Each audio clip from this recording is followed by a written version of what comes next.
जय साथियों, आप सभी का वैभव स्टडी पॉइंट में स्वागत है। आज की क्लास में एनटीपीसी में आए हुए उन सवालों को सॉल्व करेंगे जो परीक्षा में बार बार पूछे जाते हैं।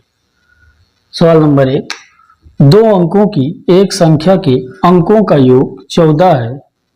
यदि उसमें 36 जोड़ दिया जाए तो अंकों का स्थान आपस में बदल जाता है, तो दोनों अंकों में छोटा अंक कौन होगा।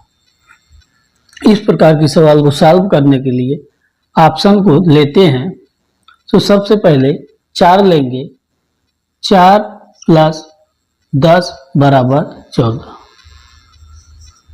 4 में 10 जोड़ेंगे तो 14 होगा, लेकिन कह रहा है दो अंकों की, तो इसलिए 4 को हम नहीं ले सकते हैं। 5 लेंगे तो 5 + 9 = 14, यानी 5 और 9 दो अंकों से मिला करके 14 बनाया जा सकता है। तो इससे दो ही संख्याएं बनाई जा सकती हैं, 59 और 95। अब इनमें हम 36 जोड़ दें दोनों संख्याओं में, कौन सी संख्या में, कि अंकों का स्थान आपस में बदल जाए। तो सबसे पहले 59 में 36 जोड़ेंगे, 9 × 6 = 15, 5 × 3 = 8 = 9। यानी अगर हम 59 में 36 जोड़ दें तो संख्याएं का स्थान आपस में बदल जाता है, यानी उस दो अंकों की सबसे छोटी संख्या 5 होगी, जिससे अब बनाई जा सकती है, यानी विकल्प नंबर बी सही है। सवाल नंबर 2, 3√5, 2√8, 4√6 को घटते हुए क्रम में व्यवस्थित कीजिए। यानी कौन सी ऐसी संख्या है तीनों में जो सबसे बड़ी है, फिर उससे छोटी है, फिर उससे छोटी है, इस क्रम में व्यवस्थित करना है। तो इस प्रकार के सवाल को हम बाहर वाली संख्या को रूट वाली संख्या से गुणा कर देते हैं, यानी 3 × 9 = 45, यानी √45। 2 दूना 4, 8 चौक 32, √32, 4 चौक 16, 16 छक्का 96, यानी सबसे बड़ी संख्या 96 है, इसलिए सबसे बड़ी संख्या 4√6, उसके बाद 45 है, तो 3√5, उसके बाद 2√8 होगी।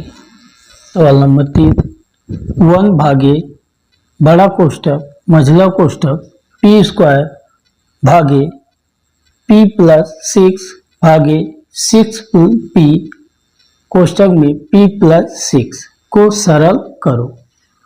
तो 1 भागे p² बटे p + 6, उसके बाद भागे 6p बटे p + 6, 1 भागे p² 6p, यानी p कॉमन लेंगे तो बचेगा p + 6 बटे p + 6।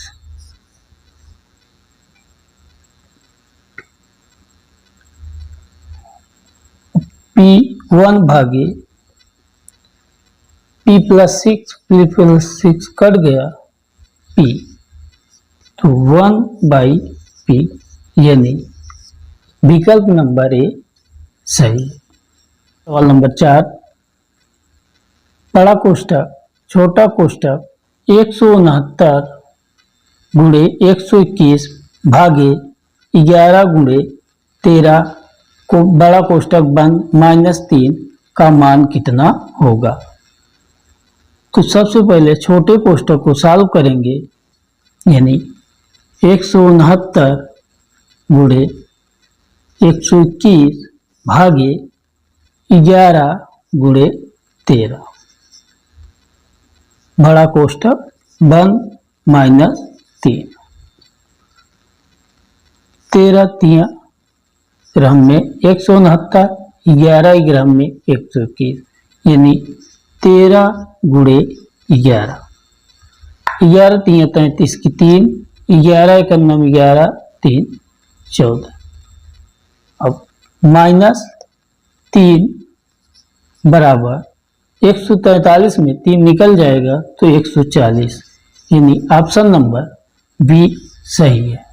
सवाल नंबर 5, 7 मीटर त्रिज्या के वृत्ताकार भूमि के चारों ओर 3.5 मीटर चौड़ा मार्ग है।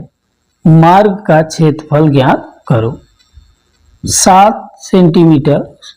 मीटर चौड़े एक वृत्ताकार भूमि के चारों ओर 3.5 मीटर चौड़ा रास्ता है। तो रास्ते का क्षेत्रफल ज्ञात करने के लिए वृत्त का क्षेत्रफल बराबर पाई r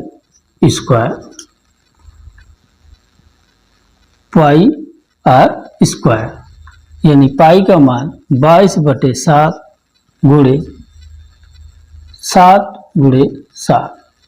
7 से 7 कट गया, 7 दूनी 14, 7 दूनी 14 है 15। 154 स्क्वायर वर्ग मीटर। अब 3.5 का निकाल लेंगे, यानी पाई r स्क्वायर बराबर 22/7 गुणे 3.5 गुणे 3.5। 7 बचे 35.5। 5 दूनी 10, 5 दूनी 10 1 11, 11 बचे 55 की 5, 11 तिया 33, 5 38, 38.5। 154 प्लस 38.5, 5.8 4 12, 5 3 8 1 9, 192.5 वर्ग मीटर होगा। यानी वृत्ताकार भूमि के चारों ओर 3.5 मीटर चौड़े मार्ग का क्षेत्रफल 192.5 स्क्वायर मीटर होगा।